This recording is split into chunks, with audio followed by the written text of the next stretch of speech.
Assalamualaikum warahmatullahi wabarakatuh. Ayo belajar online. Bagaimana kabar kalian hari ini? Bapak harap semoga kalian selalu dalam keadaan yang sehat dan tetap semangat dalam mengikuti pelajaran-pelajaran Bapak. Nah, pada video sebelumnya kita telah membahas sistem pernapasan dan sistem pencernaan pada manusia. Sistem pernapasan menyediakan oksigen bagi tubuh. Sistem pencernaan menghasilkan sari-sari makanan. Nah, oksigen dan sari-sari makanan dapat diedarkan ke seluruh tubuh melalui proses pada sistem peredaran darah. Pada video kali ini, kita akan membahas sistem peredaran darah. Jadi, seperti biasa, simak video ini baik-baik. Dan sebelum mulai, mari kita berdoa.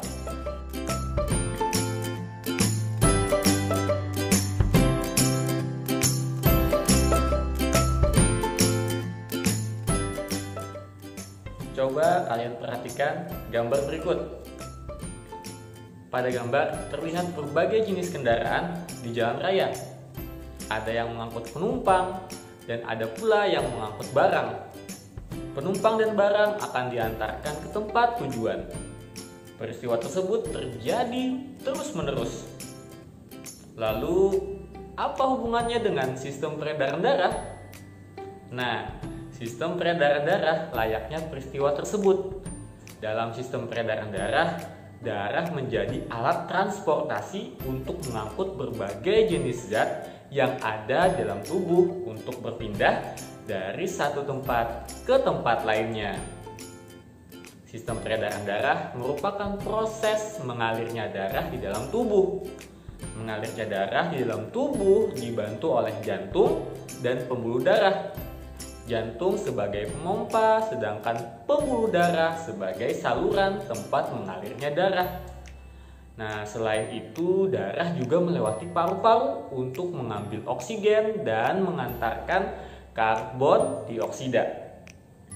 Jadi, organ dalam sistem peredaran darah itu terdiri dari yang pertama ada jantung, lalu ada pembuluh darah, dan yang ketiga ada paru-paru. Akan Bapak jelaskan satu per satu.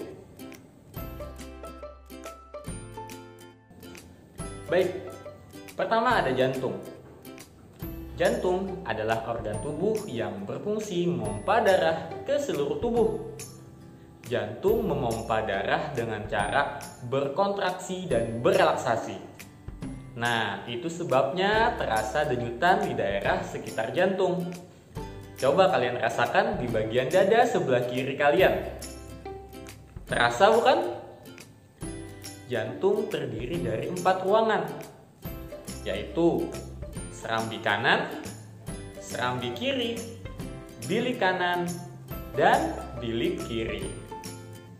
Di antara setiap ruangan jantung terdapat katup untuk mencegah bercampurnya darah yang ada di setiap ruangan jantung. Berikutnya ada pembuluh darah. Pembuluh darah merupakan saluran tempat mengalirnya darah dari jantung ke seluruh tubuh dan sebaliknya. Pembuluh darah terdiri dari 2 jenis, yaitu pembuluh darah nadi atau arteri, yaitu pembuluh darah yang mengalirkan darah menjauh dari jantung. Arteri terdiri dari arteri pulmonalis, yaitu arteri yang mengalirkan darah dari jantung ke paru-paru. Pembuluh ini mengandung banyak karbon dioksida. Nah, kemudian ada arteri besar atau aorta, yaitu pembuluh nadi atau arteri yang mengalirkan darah dari jantung ke seluruh tubuh. Pembuluh ini mengandung banyak oksigen. Nah, kemudian yang kedua ada pembuluh darah balik atau vena. Nah, kebalikannya dengan pembuluh darah nadi. Pembuluh darah ini mengarahkan darah kembali menuju jantung. Nah, Vena terdiri dari vena pulmonalis, yaitu pembuluh balik yang mengalirkan darah dari paru-paru ke jantung. Nah, pembuluh ini kaya akan oksigen. Lalu ada vena cava, yaitu pembuluh balik yang mengalirkan darah dari seluruh tubuh kembali ke jantung. Selanjutnya ada paru-paru. Selain dalam sistem pernapasan, paru-paru juga berperan penting dalam proses peredaran darah. Dalam proses peredaran darah, paru-paru menjadi penyedia oksigen dan penerima karbon dioksida. Pertukaran antara oksigen dan karbon dioksida terjadi pada jaringan halus kapiler di dalam alveoli. Peredaran darah terbagi menjadi dua bentuk. Yang pertama, peredaran darah kecil. Pada peredaran darah kecil, darah yang kaya akan karbon dioksida dipompa dari bilik kanan melewati arteri pulmonalis lalu sampai ke dalam paru-paru. Pada paru-paru ini terjadi proses pertukaran karbon dioksida dengan oksigen, sehingga darah yang berasal dari paru-paru ini mengandung banyak oksigen.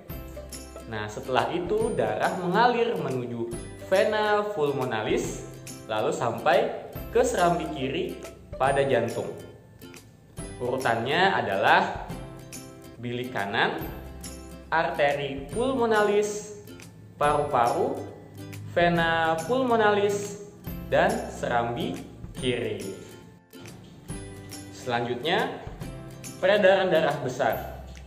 Pada peredaran darah besar, darah yang kaya akan oksigen dipompa dari bilik kiri menuju aorta, lalu menuju ke seluruh tubuh. Tubuh menyerap oksigen pada darah dan menyerahkan karbon dioksida. Sehingga pada peristiwa ini, darah kembali mengandung banyak karbon dioksida. Darah kemudian mengalir melewati vena cava menuju serambi kanan jantung. Urutannya adalah bilik kiri, aorta, seluruh tubuh, vena cava, dan serambi kanan. Untuk lebih jelasnya, coba kalian kerjakan soal-soal berikut ya.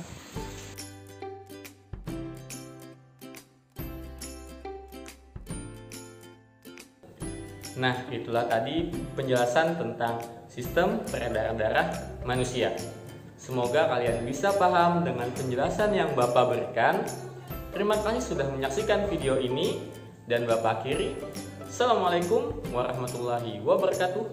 Ayo belajar online.